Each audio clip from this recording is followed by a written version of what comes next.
বন্ধুরা, আজ আমি যাচ্ছি যমুনা ফিউচার পার্কের উদ্দেশ্যে। ওখান থেকে যাব নতুন বাজার গুলশান 2 নম্বরে। আপনারা দেখতে পাচ্ছেন মুখে একটা পিম্পল হয়েছে। আর কিছুদিন যাবৎ অনেক দুশ্চিন্তার মধ্যে দিয়ে যাচ্ছি, অনেক পেরেশানির মধ্যে দিয়ে যাচ্ছি। এই জন্য চেহারা স্রোতের অবস্থা 12টা বেজে গেছে। যাই হোক, আপনারা সম্পূর্ণ ভিডিওটা দেখতে থাকুন। আমি এখন আছি খিলক্ষেত কাপাড়া রোডে। আপনারা দেখতেই পাচ্ছেন, যারা যারা খিলক্ষেত থাকেন তারা অবশ্যই এই রাস্তাগুলো চিনেন। এখন আমি খিলক্ষেত মামুনি ভবন পার হলাম। সামনে খিলক্ষেত বাজার, আপনারা দেখতেই পাচ্ছেন। আমি এখন রিক্সা থেকে নামবো, কারণ রিক্সার সামনে যাবে না। সম্পূর্ণ ভিডিওটা দেখে থাকুন আপনারা।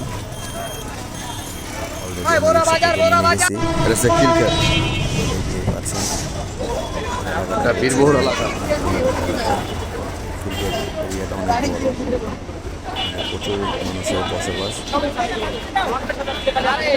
এই খিলক্ষেত বাস স্ট্যান্ডে অলওয়েজ জ্যাম জোট লেগেই থাকে, কারণ এখানে অনেক মানুষ বসবাস করে। তার জন্য ফাইনালি আমি বাস স্ট্যান্ডে এসে পড়ছি। আপনারা দেখতেই পাচ্ছেন, আমি এখন গাড়ির জন্য ওয়েট করতেছি, কোন গাড়িতে উঠবো সেটা দেখতেছি। আমি যাব এখন নতুন বাজার যমুনা ফিউচার পার্ক। সো আমাকে এখন ওই দিকে চলাফেরা করে যে গাড়িটা আছে সেই গাড়িতে ওঠা লাগবে। ওই গাড়িতে ওদিকে চলাফেরা করে আকাশ আছে, ভিক্টোর আছে, রায়দা আছে, তুরাগ আছে, বিআরটিসি আছে, নানান ধরনের বাস আছে। ফাইনালি আমি বাসে উঠে গেলাম, আপনারা দেখতেই পাচ্ছেন। এটা হচ্ছে বাংলাদেশ, এটা আপনারা পৃথিবীর অন্য কোনো কান্ট্রি মনে করেন না। এটা হচ্ছে ঢাকা নিকুঞ্জ 1 নাম্বার। এই আবাসিক এলাকাটা খুবই চমৎকার, খুবই নিরিবিলি একটা পরিবেশ আছে এখানে, অনেক সুন্দর একটা এরিয়া। আর আমাদের খিলক্ষেতটা হচ্ছে এমন একটা জায়গাতে আছে, আপনারা যেখানে যান না কেন, উত্তরবঙ্গ থেকে দক্ষিণবঙ্গ যেখানে যান না কেন, আমাদের খিলক্ষেতের উপর দিয়ে আপনার যেতে হবে। বেশিরভাগ পার্সেন্টে আমাদের উপর দিয়ে যেতে হবে। আর এই সুন্দর সুন্দর গাছগুলোর কারণে এই বিশ্ব রোড নিকুঞ্জ 1 এরিয়াটা খুবই চমৎকার দেখায়। লেক পাড়ের সাইড দিয়ে নানান ধরনের ফুলের গাছ আছে। এই জন্য সম্পূর্ণ ভিডিও ক্লিপটা নিয়েছি এখান থেকে। কিছুদিন আগে একজন মানুষ মারা গেছে এই ফুলের গাছের ছবি তুলতে গিয়ে।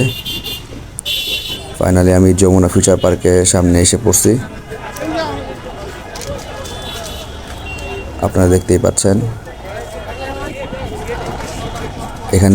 এখানে যে সিরিয়ালটা দেখতে পাচ্ছেন, এটা হচ্ছে সৌদি আরব এম্বাসির জন্য আর কি। এখানে সবাই ফিঙ্গার বা সৌদি আরবের যাওয়ার উদ্দেশ্যে এখানে সবাই আসে। এইখানে আসলে বোঝা যায় বাংলাদেশ থেকে প্রতিদিন কত কত মানুষ সৌদি আরবে যাওয়ার জন্য আসে। কারণ বাংলাদেশে এরকম কোনো চাকরি নাই, কাজ কাম নাই।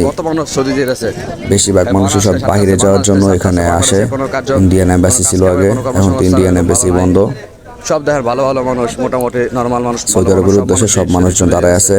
কোনো একদিন হয়তো আমারও লাইন দেওয়া রাখতে পারে, আল্লাহ জানে, আমি জানি না। যে কাজ কাম করে এই কাজ কামের কোনো যেই বেতন 15-20 হাজার টাকা এখানে আসলে বোঝা যায় প্রতিদিন আল্লাহ 30 দিন, মানে যে করা দিন সৌদি আরব এম্বাসি খোলা থাকে প্রতিদিনই এখানে এর থেকে বড় বড় সিরিয়াল পর্যন্ত হয়। কারণ বাংলাদেশে এখন চাকরির বাজার খুবই খারাপ, 10-15 হাজার টাকার উপরে কোনো বেতন নাই। আর এগুলো সব সৌদি, সব খালি সৌদি। আর এখানে যে সকল মানুষগুলো আছে বেশিরভাগ মানুষই শিক্ষিত, বেকার। মানুষজন অনেকে আছে অশিক্ষিত, বা এখনকার টাইম অশিক্ষিত মানুষজন খুবই কম।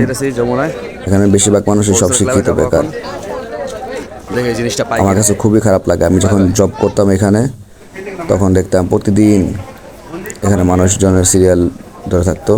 ফাইনালি আমি যমুনা ফিউচার পার্কে ঢুকে গেছি। আমি এখন যাব হোলসেল ক্লাবে কীভাবে যাওয়া লাগে সেই জন্য ভিডিওটা করা।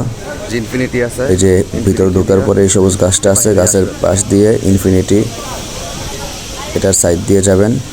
আসার পর দেখাচ্ছি আবার সামনে যে এই যে দেখতে পাচ্ছেন আপনারা যারা হোলসেল ক্লাবে যেতে চান, যারা গ্রাউন্ড ফ্লোরে যেতে চান, তাদের জন্য ভিডিওটা করা।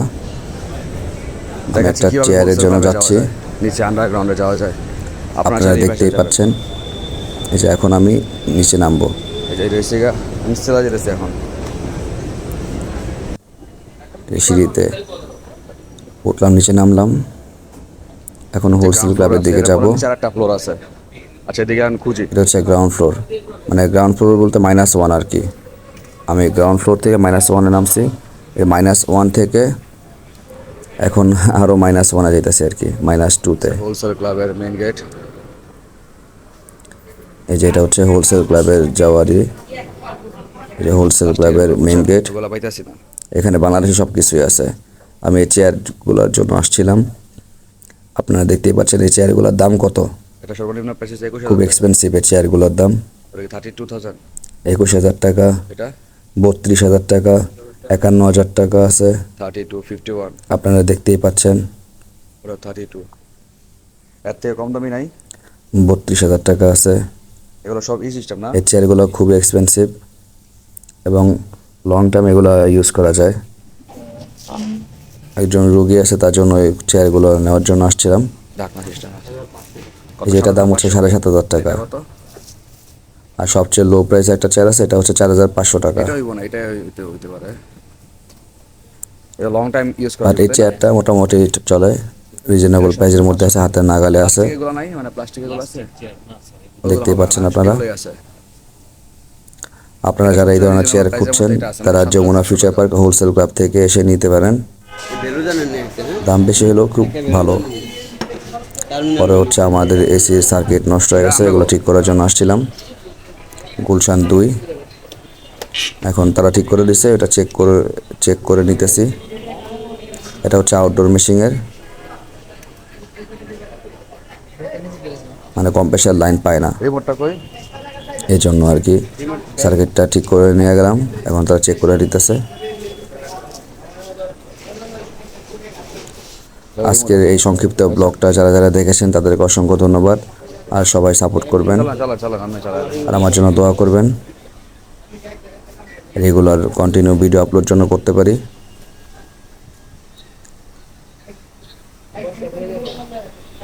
এই যে মেশিন চলতেছে। বাই বাই, আল্লাহ হাফেজ।